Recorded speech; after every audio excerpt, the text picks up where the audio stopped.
ಮೈಸೂರಿನ 3.65 ಕೋಟಿ ರು ವೆಚ್ಚದ ಸೈಕಲ್ ಟ್ರ್ಯಾಕ್ ಯೋಜನೆ ಈಗ ಸಂಪೂರ್ಣ ಹಳ್ಳ ಹಿಡಿದಿದೆ.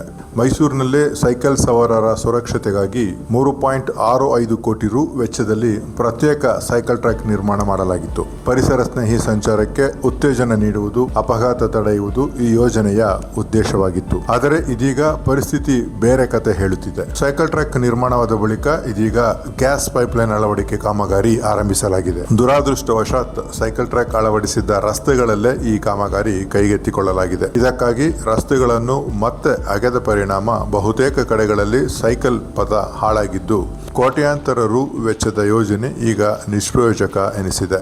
ಇಷ್ಟೊಂದು ಬೃಹತ್ ಯೋಜನೆ ಜಾರಿಗೂ ಮುನ್ನ ಸಂಬಂಧಿಸಿದ ವಿವಿಧ ಇಲಾಖೆಗಳ ನಡುವೆ ಸಮನ್ವಯ ಏಕೆ ಆಗಲಿಲ್ಲ ಎಂಬ ಪ್ರಶ್ನೆ ಸಾರ್ವಜನಿಕರಲ್ಲಿ ಮೂಡಿದೆ. ಹಣ ಬಿಡುಗಡೆಯಾಗಿದೆ, ಹಾಗಾಗಿ ಕಾಮಗಾರಿ ಮಾಡಲೇಬೇಕು ಎಂಬ ಧೋರಣೆಯೇ ಇದಕ್ಕೆ ಕಾರಣ ಎಂಬ ಚರ್ಚೆ ನಡೆಯುತ್ತಿದೆ.